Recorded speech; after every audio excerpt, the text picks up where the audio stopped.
Muda wa mavuno utakapofika, hukumu itafuata.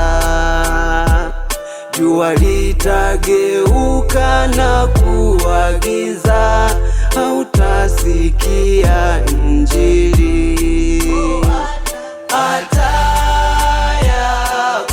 Atayakusanya mavuno ghalani, na makapi yote yatateketezwa. Ndugu, utakuwa wapi? Atayakusanya mavuno ghalani, na makapi yote yatateketezwa. Ndugu, utakuwa wapi?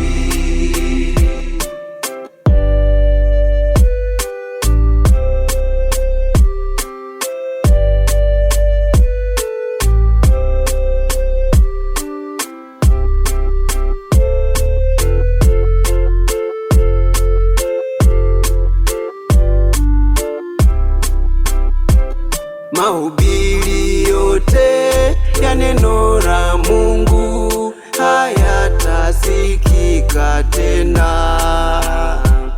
Uliyelikata neno lake Mungu, utakuwa wapi ndugu?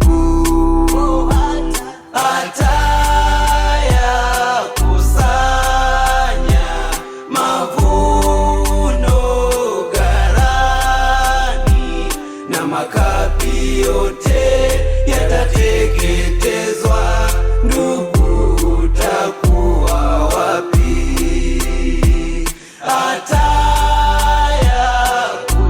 Atayakusanya mavuno ghalani, na makapi yote yatateketezwa. Ndugu, utakuwa wapi?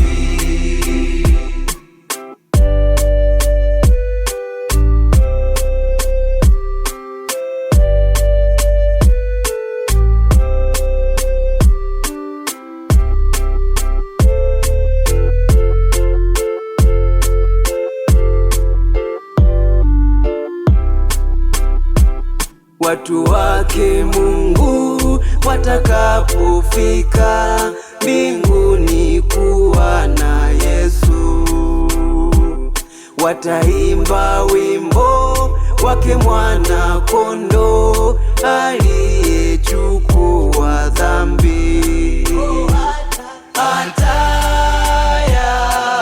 Atayakusanya mavuno ghalani, na makapi yote yatateketezwa.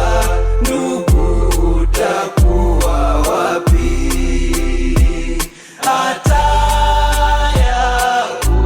Atayakusanya mavuno ghalani, na makapi yote yatateketezwa. Ndugu, utakuwa wapi?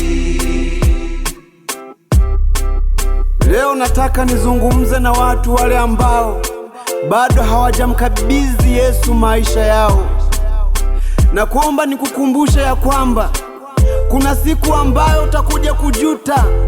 Kuna siku ambayo utakuja kusema ni heri ningelijua, ni bora hiyo ningelijua ukaijua leo. Ndugu yangu, siku Mungu atakapokuja kuchukua watu wake, sijui wewe utakuwa katika upande gani.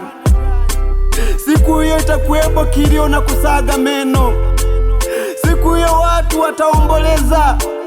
Siku hiyo watu watalia sana.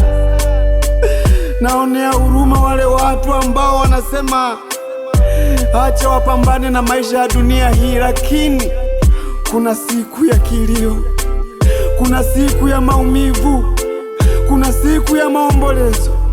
Jitafakari ndugu yangu.